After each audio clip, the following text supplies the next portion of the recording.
Hello guys, நான் உங்களுக்கு vs பேசுகிறேன். இன்றைக்கி நம்ம பார்க்க போகிற சீரிஸோட நேம் வந்து மிஷன் யுசோகுரா ஃபேமிலி சீரிஸோடைய சீசன் 2 எபிசோட் 4 தான் நீங்கள் நம்ம பார்க்க போகிறோம். அதனால் நீங்கள் நம்ம சேனலுக்கு புதுசாக இருந்தீங்கன்னா உங்களால் முடிச்சப்படுங்க நம்ம சேனலுக்கு சப்ஸ்கிரைப் பண்ணி சப்போர்ட் பண்ணுங்கள். அது மட்டும் இல்லாமல் அது கூட இருக்க பெலக்கணும் வச்சுக்கோங்க. அப்போ தான் நான் போகிற அடுத்த வீடியோ எல்லாமே நோட்டிஃபிகேஷன் வரும். நீங்கள் கேட்குறீங்க லைனாக டாக்டர் ஸ்டோன்லாம் எங்கடா போடாமல் போயிட்டு இருக்க கிளாஸ் ரூம் ஆஃப் எலிட்டி எங்கடான்னு. ஸோ இப்போதைக்கு எது என்னால் பண்ண முடியுதோ அது அப்போவே போட்டுறேன். ஸோ கொஞ்சம் ஒர்க் இருக்குது. ஒரு முக்கியமான விஷயம் நான் ஷேர் பண்ணியிருந்தில்ல எந்த ஒரு வீடியோலையும் என் பர்சனலாக லைஃப்பில் நடந்த எதுவுமே. இப்போ ரீசெண்டாக எங்கள் அம்மாவுக்கு காலில் அடிபட்டுச்சு. ஸோ என்னால் பெருசாக எதுலையும் ஃபோக்கஸ் பண்ண முடியல. அதாவது அவங்க ட்ரீட்மெண்ட்டுக்காக நிறைய டைம் ஸ்பெண்ட் பண்ணுறது மட்டும் இல்லாமல் எனக்கு பர்சனலாக அவங்களுடைய வேலையும் பார்க்க வேண்டியதாக இருக்குது வீட்டில். ஸோ டைம் அதனால தான் கைஸ் கிடைக்க மாட்டேங்குது. கொஞ்சம் ரெக்கவர் ஆகிடுவாங்க. இப்போ கூட ஓரளவுக்கு பரவாயில்ல. ரொம்ப சிவியரான இன்ஜுரி எல்லாம் கிடையாது. இப்போ நார்மல் ஆகிட்டாங்க, அது போதும். ஆனால் இதுக்கப்புறம் நான் தொடர்ச்சியாக போடுறேன். அந்த வீடியோவில் சொன்னதில்லை. இது சொல்கிறதுக்கான காரணம் வந்து நிறைய பேர் கேட்குறீங்களா இதை போடு அதை போடுன்னு. ஸோ அதுதான். ஏன்னா இப்போதைய நிலைமையில நான் எதை போட்டாலும் கன்சிஸ்டண்ட்டாக என்னால் போட முடியாது. அப்புறமா நீங்களும் கற்றுவீங்க. அதனால தான் இது சொல்லக்கூடாதுன்னு நினச்சேன். பட் இருந்தாலும் சொல்கிறேன், புரிஞ்சுப்பீங்க.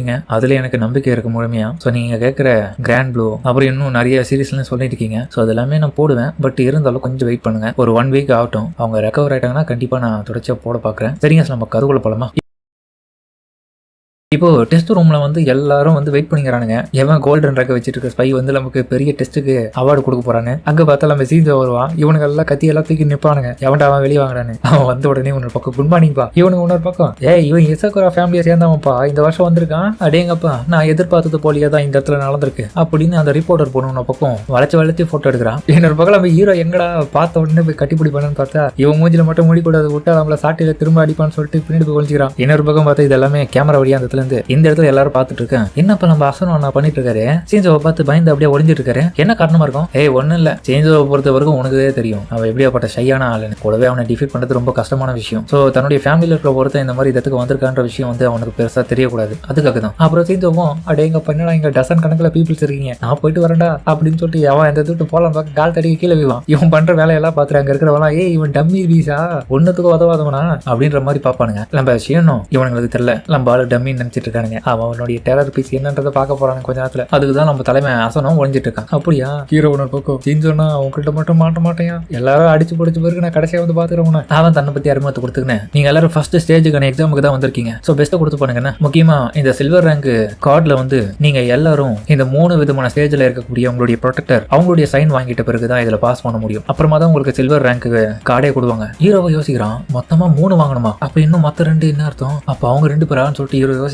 அதுக்கப்புறம் பார்த்தா சீன் சொல்லுவோம், சரி அதெல்லாம் விடுங்க. இப்போதைக்கு என் கிட்ட இருக்கிற சைனை உங்களால ஃபர்ஸ்ட் வாங்க முடியுதான்னு பார்ப்போம். உங்களுக்கான டாஸ்க் என்னன்னா, இது ஒரு டேக் கேம் மாதிரி தான். அதாவது நீங்க என்ன பிடிக்க ட்ரை பண்ணணும். உங்களுக்கு 3 மணி நேரம் டைம் கொடுக்குறேன். அந்த டைம்குள்ள என்ன பிடிச்சி உங்க மேல உங்களுடைய ஏதாச்சும் ஒரு விரலுடைய கை ரேகையோ சின்ன நகமோ தொட்டா கூட போதும், கண்டிப்பா உங்களுக்கான சைனை நான் போட்டு கொடுக்குறேன். இதை கேட்ட உடனே பரவாயில்லையே, ஈஸியா தான் இருக்கும் போலியே, இவன் வேற டுபாகு தான் ஈஸியா பிடிச்சிடலாம் தொட்டு எல்லாரும் சொல்றானுங்க. அந்த ரிப்போர்ட்டர் பொண்ணு மட்டும் பயப்படுவா. குறைச்சி மதிப்பிடாதீங்க, யுசோகுரா ஃபேமிலியை சேர்ந்தவனுங்கடா அவனை. சியானு பக்கம் இந்த முறை சீன்ஸோ என்ன பயன்படுத்த போறான்னு தெரியலையே. அப்புறம் பார்த்தா அவன் துணியை கைட்டு உடனே அந்த துணி கீழே விழுந்தோடனே பார்த்தா பின்னாடி எவ்வளவு கன் வச்சுட்டு இருக்கான். அவன் செத்திங்கடா அப்படின்ற மாதிரி அவன் பாக்குறான். அப்புறம் டெஸ்ட் ஸ்டார்ட் ஆன அடுத்த செகண்டே பார்த்தா அவன் கண்ணை வச்சு ஷூட் பண்ணுவான் பாருங்க. அது அந்த இடத்துல இருக்க ஆளுங்களை கொத்த டெஸ்ட்ல இருந்து ஃபெயில் ஆகுது. இதுல ஒரு சில பேர் தான் தப்பிக்கிறாங்க. இந்த பவருடைய பேர் வந்து லைட்னிங் ஃபிளவர்ஸ் தான். என்னடா இது இன்னுமே பெருசா ஆரம்பிக்கலையே நினைச்சா பண்ணிட்டான் பாரு. அப்புறம் பல பேர் இதனால பாதிப்படைஞ்சிருக்காங்க. சில பேர் மட்டும்தான் இதுல பழைச்சிருக்காங்க. அதாவது அவங்களுடைய பவர் பயன்படுத்தி டிஃபெண்ட் பண்ணிருக்காங்க. என்ன மாதிரி நான் பயன்படுத்தி எல்லாமே நாக் அவுட் புல்லட்ஸ் தான். கவலைப்படாதீங்க, இந்த ஒரு லைட்னிங்னால உங்களுக்கு பெருசா எதுவும் உடம்புல பாதிப்பு வராது. அவங்க அப்படியே வந்து தூங்கிட்டு இருப்பாங்க நீங்க ஃபுல்லா. அப்புறமா அவங்க ஃபெயில் அவுட்னு தெரிஞ்சு வீட்டுக்கு போயிடுவாங்க. ஸோ அதுக்கப்புறம் மிச்சம் மீதி இருக்கிற நீங்க எல்லாரும் வந்து இந்த முறை நான் திரும்பி அதே டெக்னிக்கை பயன்படுத்த மாட்டேன். நீங்க டேரக்டாவே என்கிட்ட வந்து சண்டை போடலாம். அந்த ரிப்போர்ட்டர் பொண்ணும் அட கடவுளே ஒரே அடியில 100 பேர் காலி பண்ணிட்டாரு டக்குன்னு, இது வேட்டைக்கான நேரம் அப்படின்னு அவனுடைய புலிமிங் பவரை வெளிக்காம அதுக்கப்புறம் இன்னும் ஒரு 100 பேர் கிட்ட அட்டாக் பண்றாங்க ஒரே டைம்ல. இப்பதான் எனக்கு புரியுது எப்போ இவங்க எல்லாரும் என்ன சேர்ந்து ஒன்னா அட்டாக் பண்றாங்களோ அந்த ஒரு சமயத்தை அவன் பயன்படுத்தலான்னு பாக்குறானா பாசனும். ஆனா அதெல்லாம் வேலைக்கு ஆகுது அவனுக்கே தெரியணுமே. என்னதான் அவன் என்னுடைய குடும்பத்தை சேர்ந்தவனா இருந்தாலும் அவனுக்கு ஸ்பெஷல் ட்ரீட்மெண்ட்லாம் இங்க கிடையவே கிடையாது. ஏன்னா அவனுடைய ப்ரொடெக்டர் இப்போ. அதுக்கப்புறம் எல்லாரும் சேர்ந்து ஒரே சமயத்தில் அட்டாக் பண்ணும்போது தலைவன் தன்னுடைய ஒரே ஒரு சின்ன நைஃபை வச்சு அங்க இருக்கிற எல்லாருடைய வெப்பனையும் உடச்சி தள்ளுவான். பத்தாத்துக்கு நிறைய பேர் தூரத்துல இருந்து அட்டாக் பண்ணுவோம். அந்த லாங் ரேஞ்ச் அட்டாக்கையும் தாண்டி அவனுங்களை போட்டு காலி பண்ணுவான். ஃபைனலா இன்னும் மிச்சம் மீதி இருக்கிறவங்க எல்லாருமே அட்டாக் பண்ண வர்றதுக்காக தயாரா இருக்க அவங்களையும் உட்பட இவன் பறந்து போயிட்டு அடிப்பான். அவன் பண்ண அட்டாக்ல கிட்டத்தட்ட நிறைய பேர் காலி. இப்போ ரிப்போர்ட்டர் பொண்ணு தான் பைத்திய மாதிரி பேசுறா. ஆஹா க்ளோஸ் லப்ல இருந்து போட்டோ எடுக்கிறேன், இது போத எனக்கு யுசோகுரா ஃபேமிலியை சேர்ந்தவர் கெத்து காமிப்பாரு இருப்பா. இதே சமயத்துல நம்ம சீன்ஸோ கிட்ட ஹீரோ அவனுடைய பிளேடு எடுத்துன்னு போயிட்டு அட்டாக் பண்ணுவான். ஆனா பார்த்து தலைவன் தடுத்துடுவான். அப்புறம் உடனே பார்த்தா இன்னும் ஏகப்பட்ட அட்டாக் தீவிரமா பண்ணுவானுங்க. ஏன்னா 2 பேருடைய ப்ளூமிங் பவர் அந்த அளவுக்கு இருக்கும்ல. ஆனா ஹீரோவை விட சீன்சோ ரொம்ப பவர்ஃபுல்லானவன். சோ அவன் வந்து ஈஸியா அடிச்சிட்டான். அதேதான் சியானும் சொல்றான். சீன்சோவை பொறுத்தவரைக்கும் அவனுடைய பவர் எல்லாமே அழிக்கக்கூடியது. சோ இவனை விட அவன் எக்ஸ்பீரியன்ஸ்ல ரொம்ப அதிகமானவன். அசனும் கொஞ்சம் பல விதமான ட்ரிக்கை பயன்படுத்தினா மட்டும்தான் அவனால அவனை தோக்கடிக்க முடியும். அப்பனா அவனுக்கான எமோஷன் வீக்னஸ் எதுன்றதை கண்டுபிடிச்சி தான் இவன் கரெக்டா அதை பண்ணணும். ஆனா அப்படியாப்பட்ட ட்ரைனிங் தான் நம்ம எல்லாருமே சேர்ந்து கொடுத்துருக்காங்க. அதுக்கப்புறம் பார்த்தா ட்ரைனிங் கொடுக்கும் போதே இன்னொரு பக்கம் ஷியோன் கிட்ட கேட்டிருப்பான், அக்கா இடத்துல வந்து அவனுடைய வீக்னஸ் என்னன்னு சொல்லு. ஃபர்ஸ்ட் அவனுக்கு பூச்சிங்கன்னா செட் ஆகாது, அதனால பயம். ஏன்னா அதுங்க பொறுத்த வரைக்கும் அவனை கிட்ட வந்தாலே அவனுக்கு உயிர் போற லெவலுக்கு பயம் வந்துடும். பூச்சிக்கெல்லாம் பயப்படுறானா. அடுத்தது ஃபீலிங்ஸுக்கு ரொம்ப சென்சிட்டிவ் ஆனவன். ஃபேமிலிக்கு எதனா பிரச்சனையோ இல்ல ஃபேமிலிக்குள்ள இருக்கவங்களுக்கு ஏதாச்சும் ஒரு வலியோ இவனால அதை தாங்கிக்க முடியாது. அவங்களுக்காக என்ன வேணாலும் பண்ணுவான். ஆனா அதுக்கேற்ற போல நீ ஃபேக்கான எதனா விஷயத்த சொன்னு வச்சிய பயங்கரமான அடி கொடுப்பான் தலைவன். கொலை பண்ற லெவலுக்கும் போவாட்டாவன். அப்புறம் அவனே உயிர் எடுத்துட்டு நான் இப்படி பண்ணலாம் தொட்டு ஐது நடப்பான். என்னையா சொல்ற இப்படி பீந்தி கலப்புறீங்க. சேஞ்சோவை பத்தி நீ அதிகமா தெரிஞ்சுக்கிறது உனக்கு நல்லது. அவனுடைய வீக்னஸ் இதெல்லாம் அதுக்கேற்ற போல அவங்க கிட்ட ஏக்கு தப்பா நடந்துக்காம கரெக்டா இருந்துக்கும். என்ன பக்கம் நானும் ஆனா உனக்கு வேற ஒரு வழி வேணாம் சொல்லி கொடுத்தா பேசாம என்கிட்ட உன்னுடைய பிசிக்கல் பவர்ஸ் எல்லாத்தையுமே அதிகப்படுத்தக்கூடிய மெடிக்கல் இருக்கு. அப்படி இல்லைன்னா கூட சொல்லு. அவனுடைய பவர்ஸ் எல்லாம் சண்டை போடும் போது குறைக்கிறதுக்கான டாக்ஸின் எல்லாம் என்கிட்ட இருக்கு. அதை கொடுத்தனா அவன் குறைஞ்சிடும் பவர்லாம். டேய் உன் அண்ணனையே பல பாக்குறியாடா சின்ன பையா. அதுக்கப்புறம் பார்த்து ஹீரோவும் இல்லப்பா வேணாம்ப்பா, நீங்க பண்ற எல்லா விதமான உதவிக்கும் நன்றி. இந்த டெஸ்ட்டை நானே வந்து பாத்துக்கிறேன். ஏன்னா நிறைய விஷயத்த சொல்லி உதவி பண்ணிருக்கீங்க. அவனுடைய வேலை அந்த என்னவோ அதை பார்க்கட்டும். இந்த மாதிரியான வீக்னஸ் தெரிஞ்சோ இல்ல எமோஷனை வச்சோ அவங்க கிட்ட இருந்து அந்த ஒரு சைனை வாங்கணும்னு எனக்கு அவசியம் இல்லை. நான் சில்வர் ரேங்கர் என்னுடைய சக்தியாலேயே வாங்குறேன். இதுதான் நான் உங்ககிட்ட பிடிச்ச கெத்து அப்படின்னு இவனை பக்கம் பாராட்டான். இன்னொரு பக்கம் பார்த்தா மிட்சுமி மாதிரி நம்ம கெங்கவும் மாறி சொன்னோம் நீ எப்பவுமே கெத்துதாடா, உன்னை பார்க்கும் போதே எனக்கு புல் இருக்குது. நீ வரியா இன்னைக்கு நைட்டு நம்ம 2 பேரும் ஒன்னா படுப்போம். மிட்சுமி எப்பவுமே அப்படிலாம் கேட்க மாட்டோம். கெங்கோ ஓவரா பேசாதியா அப்படின்ற மாதிரி ஹீரோ கடுப்பா வரான். அதுக்கப்புறம் ஹீரோ படுத்த பிறகு இப்ப யோசிப்பான். அதெல்லாமே யோசிச்சு பார்த்து திரும்ப அட்டாக் பண்ண ரெடியாக அவனுக்கு முன்னாடி இருக்கவங்களாம் அட்டாக் பண்ணிட்டு சோர்ந்து போற நிலைமையில இவன் டக்குன்னு போயிட்டு சூறாவளி மாதிரி போட்டு அடிப்பான். அவனை சூறாவளி மாதிரியே தடுப்பான். இவங்க தான் பார்த்துட்டு ரொம்ப வாயடிச்சு போறாங்க. என்னடா இது பார்க்கவே முடியல, அவ்வளவு வேகமா இருக்காங்க. ஒரு கடத்துல கணிச்சு விட்டு நம்ம சீன்ஸோ வந்து சரியா அட்டாக் பண்ணிடுவான். ஹீரோடைய வயித்துல பயங்கரமான அடி. எங்க பாரு என்னுடைய லிட்டில் பிரதர், நீ என்னதான் என் ஃபேமிலியில ஒரு மெம்பரா இருந்தாலும் இந்த போட்டி நடக்கிற இடத்துல நான் அப்படிலாம் விட்டு கொடுத்துட மாட்டேன். சோ டெஸ்ட் பிரகாரம் எப்படி நடக்கணுமோ அப்படி நடந்தே தீரும். இங்க கொல்லணும்னு நினைச்சா கூட என்னால வேற வழியும் இல்ல, அப்படி பண்ணவே தருவேன். ஒண்ணு நீ என்ன அட்டாக் பண்ணு, இல்லைன்னா நான் உன்னை அட்டாக் பண்ணுவேன். ஆனா ஹீரோவும் விட்டு கொடுக்காம அதே இடத்துல தண்டர் கொடுக்குறான். அவனுடைய தண்டர் பவர் இன்னொரு பக்கம், அவன் சீன்ஸோ அண்ணன் பேர வயித்துல இன்னொரு பக்கம், அவனுக்கு இன்னொரு பக்கம் கொடுக்குறான். 2 பேரும் இதே மாதிரி கொடுக்கறதுல ஒரு இடத்துல பார்த்தா சீன்ஸோ தன்னுடைய வெப்பனை மாத்தி ரிஃப்ளெக்ட் பண்ணி கூட அவன் போயிட்டு வீந்துருவான். ப்ரெடிக்ட் பண்ணது போலதான் செயல்பட்டு இருக்கான். ஆனா எனக்கு தெரிஞ்சு அவன் போற போக்குலயே தோத்துருவான் போலியே.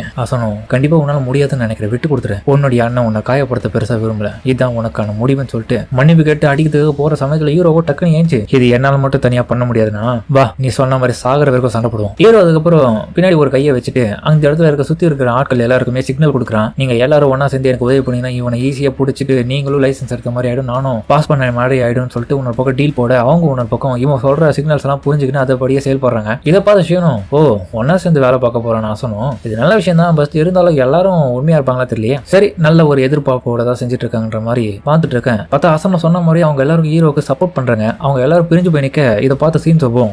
எல்லாருமே சேர்ந்து பண்ண போறீங்களா அட்டாக்க, கூட்டு கலவானீங்களா, ஒன்னா சேர்த்துட்டீங்களா? ஆனா திடீர்னு பார்த்தா அந்த இடத்துக்கு நிறைய பூச்சிகள்லாம் வருது. யாரிடான்னு பார்த்தா அந்த இடத்துல இன்செக்ட்ஸை கண்ட்ரோல் பண்ணக்கூடிய ஒருத்தர் இருக்கா ஸ்பையா, அவ வந்துட்டு அட்டாக் பண்றான். இதை பார்த்த உடனே சீன்ஸோக்கு லைட்டா பயம் இருந்தாலும் அதை வெளி காமிச்சிக்காம டக்குன்னு ஜம்ப் பண்ணி அந்த இடத்துல இருக்க அந்த பூச்சிகளை அழிக்கலாம் பார்க்க மேல பறக்கும் போது பார்த்தா இன்னொருத்தன் அவனுடைய பாய்சன் ஸ்மோக் மாதிரி இருக்கக்கூடிய ஸ்மோக்கை வந்து ரிலீஸ் பண்ணுவான். அசனும் என்னடா இந்த மாதிரியான ஐடியா எல்லாம் என்ன தோக்கடிக்கணும்னு நினைச்சியா, ஆனா அதெல்லாம் வேலை செய்யாது அப்படின்ற மாதிரி சொல்லிட்டு இருக்க அந்த தேனீக்களும் இவன் அட்டாக் பண்ண வர சமயத்துல இவன் தன்னுடைய விஷன் மூலியமா எல்லாத்தையும் ஒரே சமயத்துல அடிப்பான். பத்தத்துல நம்ம ஹீரோவையும் அட்டாக் பண்ண அவன் கையில பெரிய அட்டாக். என்னடா இது காஸ்மெட்டிக்கா, என்ன இது கெங்கோ வேலை ரெடி பண்ணதா, ஆனா இங்க குறி வைக்கலையே, என் வீக்னஸ் என்னன்றது தெரிஞ்சுக்கினே அவன் பண்றான் எல்லாத்தையும். அந்த சமயத்துல தான் பார்த்தா ஹீரோக்கு பின்னாடியே அந்த ரிப்போர்ட்டர் பொண்ணு வந்து தன்னுடைய கேமராவுடைய பிளாஷை பயன்படுத்தி அவனை டிஸ்ட்ராக்ட் பண்ணிடுவா. இதனால உடனே அந்த இருக்கிற சுத்தி இருக்கிற எல்லாரும் ஒரே சமயத்துல அட்டாக் பண்ண வர, ஆனா இந்த முறை கவனிச்சிடுவான் எல்லாரும் எப்படி அட்டாக் பண்ண வீந்துருவாங்க. அதுக்கேற்ற போல ஒரே அட்டாக் லாங்கா பண்ண ட்ரை பண்ணுவான். அவன் பண்ண அட்டாக் ஹீரோ ஒரு பக்கம் தடுத்துருவான். ஐயோ அவுட் ஆயிட்டன்னு ஒத்துக்கூடா அப்படின்ற மாதிரி அவன் ஒரு பக்கம் சொல்ல ஷியோனும் கண்டிப்பா இது ஒர்க் ஆனா நல்லா தான் இருக்கும். ஏன்னா சீன்ஸோடைய ப்ளூமிங் கொஞ்சம் கொஞ்சமா வீக் ஆயிட்டு இருக்கு. ஆனா அசனோக்கு அவன் கூட இருக்கவங்களுடைய உதவி இருக்கு. இப்போ சோ அவன் ஜெயிக்கிறதுக்கு பல வாய்ப்புகள் இருக்கு. அதுக்கேற்ற போல ஹீரோவும் பார்த்தா அவன் ப்ளூமிங் குறைஞ்சதுனால அவன் சக்தி எல்லாம் போயிடுச்சு. சோ சீன்ஸோடைய பவரை இப்போ கொஞ்சம் கொஞ்சமா அவனால கண்ட்ரோல் பண்ணி இப்போ அதை எதிர்த்து நிக்கிறான். ஃபைனலா இவன் அட்டிக்க ஹீரோ ஒரு பக்கம் தடுக்க ஒரு இடத்துல பார்த்தா ஹீரோ அந்த வெப்பனையை உடைச்சிட்டு அதுக்கப்புறம் அவனை தொற்றுவான். பரவாயில்லையே, இந்த சாவோடைய விளிம்பில் இருக்கக்கூடிய சண்டையை ஈஸியா முடிச்சிட்டேன், நீ உண்மையிலே பிரமாதம் தான் ஆசனம், கங்க்ராச்சுலேஷன், ஃபர்ஸ்ட் ஸ்டேஜ்ல நீ பாஸ் பண்ணிட்டேன் அப்படின்னு சொல்லிட்டு அவர் பாராட்ட. ரொம்ப தேங்க்ஸ்ண்ணா. அப்புறம் என்ன கட்டிப்பிடிக்க போறியா, என்ன மன்னிச்சிடலான்னு சொல்லிட்டு டக்குன்னு பார்த்தா அவனுக்கு இன்ஜெக்ஷன் எல்லாம் போட்டு சுத்தி கட்டி போட்டுறான். வாங்கப்பா வந்து இவனை தொட்டு ஃபர்ஸ்ட் ஸ்டேஜ்ல வந்து பாஸ் பண்ணிக்கோங்க அப்படின்னு தான் கூட ஹெல்ப் பண்ண ஒவ்வொருத்தருக்கும் ஹீரோ உதவி பண்றேன். இப்போ அப்புறம் பார்த்தா எல்லாருக்கும் அவன் சைன் போட்டு கொடுத்துட்டான். கொடுத்தான், எல்லாருமே பாஸ் ஆயிட்டாங்க. அதை ஹீரோவுக்கு உதவி பண்ண ஒவ்வொருத்தரும். அடுத்து 2வது ஸ்டேஜ் நடக்கக்கூடிய இடத்துக்கு போறான். அந்த டெஸ்ட் நடக்கிற இடம் டாப் ஃப்ளோர். அங்க போன உடனே பெரிய அதிர்ச்சி, அங்க நம்ம ஃபுட்டப்பா தான் இருக்கா. அடேங்கப்பா, ஆல்ரெடி எல்லாரும் வந்துட்டீங்களா, வாங்க வாங்க, உங்களுக்காக தான் இந்த இடத்துல எல்லாமே ரெடியா வச்சுட்டு இருக்கேன். ஏன்னா நிறைய பேர் பாஸ் பண்ணிட்டீங்க போல இந்த தடவை. சேஞ்ச் நல்லா தான் வேலை பார்த்துருக்கான். ஃபர்ஸ்ட் ஸ்டேஜ் நடந்த டெஸ்ட் மாதிரிலாம் இது இருக்காது கண்ணுங்களா. இது ரொம்ப டிஃப்ரெண்டானது. பட் இருந்தாலும் ரொம்ப கழிச்சு போய் வந்திருப்பீங்கிறது எனக்கு நல்லாவே தெரியும். கொஞ்சம் பிரேக் எடுத்துக்கிறதுக்காக நாங்க வச்சிருக்கிற டீ கப்லாம் நீங்க போய் ரெஸ்ட் எடுத்து உட்காந்து நிம்மதியா குடிங்க, அதுக்கப்புறம் டெஸ்ட் ஆரம்பிச்சிக்கலாம். அப்புறம் எல்லாருமே பார்த்து அந்த டீ கப்பியை பார்த்துட்டு இருக்கேன். இன்னொரு பக்கம் நம்ம ரிப்போர்ட்டர் பொண்ணும், அடேங்கப்பா இசோகரா ஃபேமிலியோடைய டீ செரிமோனியா இது, இதெல்லாம் நான் கலந்து பண்ண கொஞ்சம் கூட எதிர்பார்க்கல. ரொம்ப கௌரவம் இது எனக்கு. ஒரு வேலை இதுல எதனா பாய்சன் கீசன் கலந்துப்பாங்களா, ஒன்னும் புரியலையே. எது வேணா பண்றதுக்கு வாய்ப்பு இருக்கு, நம்ம உஷாரா சாப்பிடுறது. என்ன பக்கம் போட்டோ பாவம் பரவாயில்ல, நிறைய இன்ஃபர்மேஷன் தெரிஞ்சு வச்சுட்டு இருக்கிறோம். இந்த டீ செரிமோனியை பொறுத்தவரைக்கும் நான் எப்படி உருவாக்கணுன்ற விஷயத்தை நான் உங்களுக்கு காமிக்கிறேன். நான் இதை என்னுடைய ஸ்பை கிராஃப்ட்னு சொல்லக்கூடிய எலகண்டான ஸ்கில்லை பயன்படுத்தி தான் இதை செஞ்சிருக்கேன். இதை நீங்க குடிக்கணும்னா கூட ஒரு சின்ன தடை அதுல இருக்கு. நான் பண்ண இந்த ட்ரிக் எல்லாம் யார் பிரேக் பண்ணி அதுக்கப்புறம் சாப்பிடுறீங்களோ கண்டிப்பா அவங்க தான் இதுல ஜெயிப்பீங்க. அப்ப பார்த்தா அதுல ஏதோ ஒரு சூழல் மாதிரியான விஷயத்தை ஆட் பண்ணி டீ ஊத்தி கொடுக்குறான். ஆனா ஹீரோ மட்டும் டவுட் பண்றான், கண்டிப்பா குடிச்சா ஏதோ ஒன்று பெருசா நடக்க போது, இரு எவன் பலியாட வரான்னு பார்ப்போம் ஃபர்ஸ்ட். இன்னொரு பக்கம் இவங்க எல்லாரும் புட்டபா பத்தி நமக்கு தெரியும், சூறாவளியை ஸ்வைட் அடிப்பா. இங்க எல்லாருக்கும் சங்கு தான். அதுக்கப்புறம் ஃபர்ஸ்ட் பலியாடு, ரொம்ப தேங்க்ஸ், இதை நான் கௌரவமா நடி சாப்பிடுறேன்னு சொல்லிட்டு டக்குன்னு சாப்பிடுவான். அவன் வாயில வச்சு அடுத்த செகண்ட் அதுக்குள்ள இருக்க காத்து அவன் ஃபிக்ஸ் பண்ணது எல்லாமே வெளியே வந்து அவன் தூக்கி விசிறி அடிக்குது. அவன் ஃபெயிலு நினைச்சா அப்படின்னு யோசிக்க. இது ஸ்லீப்பிங் டிராகன். இந்த டீக்குள்ள என்னுடைய அங்கின்னு சொல்லக்கூடிய ஸ்லீப்பிங் டிராகன் இருக்கு. அது நீங்க எப்போ குடிக்கிறீங்கன்னு நினைக்கிறீங்களோ அப்பவே அது ஆக்டிவேட் ஆயிட்டு உங்களை தூக்கி விசிறி அடிக்கும். ஸோ அதை நீங்க கையாளுறதை பொறுத்து தான் அது உங்களுக்கு ஏத்துக்குன்னு உள்ள போகும். இது ஸ்பை எக்ஸாம் பொறுத்த வரைக்கும் 3 விதமான கீ பாயிண்ட் இருக்கு. அது என்னன்னா உங்களோட மைண்டை சம்பந்தப்பட்டது, டெக்னிக் சம்பந்தப்பட்டது, அப்புறம் பாடி சம்பந்தப்பட்டது. இது 3மே சேர்ந்து இருந்தா மட்டும்தான் உங்களால இந்த இடத்துல சர்வே ஆக முடியும். ஃபர்ஸ்ட் ஸ்டேஜை பொறுத்த வரைக்கும் பாடி பிசிக்கலா சண்டை போட்டீங்களா. 2வது ஸ்டேஜ்ல என்னுடைய டாஸ்க்ல வந்து நீங்க டெக்னிக்கை பயன்படுத்தணும். நான் வச்ச இந்த ஒரு டாஸ்க்ல நீங்க டெக்னிக்கா உங்களுடைய எதை இம்ப்ளிமெண்ட் பண்ணி இதை சாப்பிடுறீங்களோ அதை பொறுத்து தான் நீங்க இதில் பாஸ் பண்ண முடியும். இதுக்கு 1 hour நான் டைம் லிமிட் கொடுக்குறேன். அதுக்குள்ள சாப்பிட்டு முடிக்க முடியாதவங்க யாரா இருந்தாலும் அவங்க டிஸ்குவாலிஃபை தான். என் ஃபேமிலியை சேர்ந்தவனா இருந்தாலும் சரி. இந்த டீ கப்பை யார் நுணுக்கமா குடிச்சு சாப்பிடுறாங்களோ அவங்க தான் கண்டிப்பா இதில் வின் பண்ணுவாங்க. எல்லாரும் யோசிக்கும் போது ஹீரோ உணர்வு டீ எடுத்து குடிக்கலான்னு பார்க்க அடுத்த செகண்ட் அந்த காத்து வரணும் உடனே நிறுத்திடுவான். இதே சீன்ல இன்னொருத்த வினோதமா குடிக்க ட்ரை பண்ண அது தூக்கி அடிச்சு தவணையும். இது போல குடிச்சவங்க எல்லாருமே மிஸ்டேக் பண்ணாம அந்த கிளாஸை திரும்ப வைக்கிறதுல கூட ட்விஸ்ட் இருக்குது. ஸோ எல்லாத்துலயுமே மிஸ்டேக் இல்லாம கரெக்டாக டெக்னிக் படி செஞ்சா மட்டும் தான் அதில் பாஸ் பண்ண முடியும். ஹீரோ திரும்பி ட்ரை பண்ண பட் இருந்தாலும் அது வேலை செய்யல. ஏதோ ஒன்று மிஸ் ஆகுதுன்னு யோசிச்சுட்டு இருக்கிற சமயத்தில் சுத்தி பார்ப்பான், ஆளுங்க நிறைய பேர் டிஸ்குவாலிஃபை. பார்த்தாது இது அங்கே வேற சூழலாம் வந்து. ஆனால் ஒரு இடத்துல எல்லா தடைகளையும் தாண்டி அந்த ரிப்போர்ட்டர் பொண்ணு குடிக்க ஹீரோ பார்த்துட்டு சாக்காமா, என்னமா நீ எப்படி குடி அசால்ட்டா அவனை பக்கம் சந்தோஷமா ஃபோட்டோவை பார்த்து, நீங்க இந்த டீயை கொடுத்தது ரொம்ப நன்றி, சூப்பர் ஆயிடுச்சு, பரவாயில்ல நீ பாஸ் பண்ணிட்டேன். என்னடி இங்க நடக்குது, உனக்கு எப்படி இதெல்லாம் தெரியும்? எனக்கு தான் ரிப்போர்ட்டிங் ஸ்கில் இருக்குல்ல, இது மாதிரிலாம் நடக்கும் ஆல்ரெடி எனக்கு ஒரு சிலது தெரியும். இவங்க ஃபேமிலியை பற்றின நிறைய விஷயங்கள் நான் தெரிஞ்சுக்கிட்டு தான் அதுக்கேற்ற மாதிரி இப்போ குடிச்சேன், அது ஒர்க் ஆயிடுச்சு. அப்புறம் அவளுக்கான ரிவார்டை பார்த்தா பாஸ் பண்ணதுலேயே அவ ஒரு பிஸ்கெட் எடுத்து கொடுப்பா, அதையும் திருப்திகரமா சாப்பாடுவா, எந்த பிரச்சனையும் இல்லாம. அசனா உன்னாலே முடியும், குட்ல பண்ணு. அதுக்கப்புறம் பார்த்தா ஒரு சில பேர் இந்த விஷயம்லாம் பிடிக்காம என்ன நீ இவ்வளவு வேலை பார்த்துட்டு இருக்க, வேற எதனா ட்ரிக் பண்ணுவேன்னு பார்த்தா நான் சண்டை போறதெல்லாம் விட்டுட்டு இந்த மாதிரி வேலை பார்க்குறேன்னு சொல்லிட்டு அவனுக்கு பிடிக்கல. இது ஸோ அவனுக்கு கடுப்பாகிறானுங்க. லைசன்ஸ் மட்டும் கொடுன்ற மாதிரி அவனுக்கு கேட்க சண்டை போற அந்த ஒரு சமயத்தில் திடீர்னு நம்மளுடைய ஹீரோ கொடுக்கல தடுக்கலான்னு போக ஃபுட்டபாவும் தன்னுடைய ஒரே ஒரு பவர் தான் பயன்படுத்துவோம். எல்லாரும் அப்படியே கீழே கம்ப்ரஸ் ஆவானுங்க அந்த தரையோட தரையா. என்ன இது எங்க பாடியை நகரல, இது ஏன் பவர், கொஞ்சம் நவந்தீங்க செத்தீங்கடா, ஒழுங்கா டெஸ்ட் எப்படி நடக்கணுமோ அந்த மாதிரி தான் நடக்கும், தேவையில்லாத வேலையில ஈடுபடாதீங்க சரியா. இன்னொரு பக்கம் இந்த மாதிரியான விஷயங்களே ஹீரோக்கான ஹிண்ட்டையும் அவன் சேர்த்து கொடுக்குற ஃபுட்டபா. அதாவது அந்த ரிப்போர்ட்டர் பொண்ணும் நானும் இப்படிதான் தெரிஞ்சுன்ற மாதிரி சொல்ல, அப்புறம் கொஞ்ச நேரத்துல ஹீரோ வந்து அவகிட்ட வாங்கி சாப்பிட, உன்னால முடியும் எனக்கு நம்பிக்கை இருக்கு அப்படின்னு அவள் சந்தோஷமா பார்ப்பான். நீ டெஸ்ட்ல கண்டிப்பா பாஸ் ஆகணும், அது எனக்கு தெரியும், உன்னால முடியும்டா, நான் எந்த விதமான உதவியும் பண்ணாம இதுல உன்னால பாஸ் பண்ண முடியும்னு எனக்கு நம்பிக்கை இருக்குன்னு அவ சொல்ல, அவ எல்லாத்தையுமே பார்த்தா நம்ம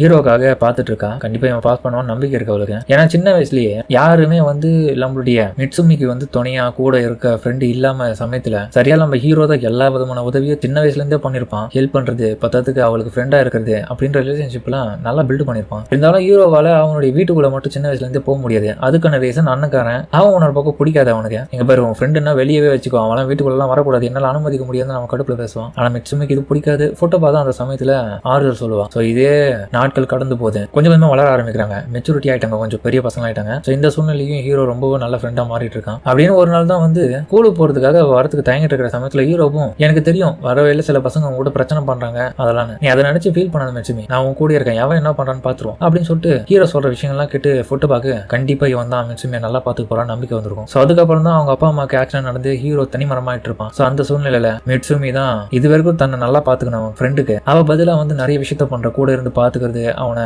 எல்லா விஷயத்துக்கும் துணையா இருக்கிறது, எல்லாத்தையுமே பாத்துக்கணும். ஒரு கட்டத்துல வந்து அதுக்கப்புறம் தான் ஹீரோ இசோகரா ஃபேமிலிக்குள்ள என்ட்ரி ஆயிருப்பான். ஸோ மிட்சுமிக்கு வந்து அதிகப்படியான தடைகள் எல்லாம் அதுக்கப்புறம் அவன் சமாளிச்சு ஒரு ஸ்பையா மாறி அவன் ஃபேமிலியிலே இணைஞ்சு நிறைய வேலைகளை பார்த்தான். டெம்போ பத்தின விஷயங்களை தெரிஞ்சுக்கிட்டும் அவனுடைய ஃபேமிலி பேக்ரவுண்ட் பத்தி தெரிஞ்சோம், அவன் எல்லாத்தையுமே பொறுத்து அவளுக்காக எல்லாத்தையும் பண்ணான். ஃபைனலா நம்ம ஹீரோவும் அதை குடிச்சு முடிக்க அவனுமே பாஸ் பண்ணிட்டான். இதை பார்த்த ஃபுட்டபா ஃபீல் பண்றா, நீ பாஸ் பண்ணிட்டு ஒரு வழியா அப்படின்னு. ஏங்க அழுவுறீங்க? ஒண்ணு இல்ல, கண்டிப்பா நீ தானே மிட்சுமியை நல்லா பார்த்துப்பேன், எனக்கு நம்பிக்கை இருக்குடா. அதுக்கப்புறம் 1 hour ஆயிடுது. டைம் லிமிட் முடிஞ்ச உடனே அதுல மிச்சம் மீதி இருந்தவங்க எல்லாம் பாஸ் பண்ணிட்டாங்க. ஸோ பாஸ் ஆனவங்களுக்கு மட்டும் வந்து சைன் போட்டு கொடுத்துட்றா. அவங்க எல்லாருக்கும் சைன் போட்ட பிறகு அக்கா ரொம்ப நன்றி, நாங்க அடுத்த டெஸ்ட்டுக்கு போலாமா?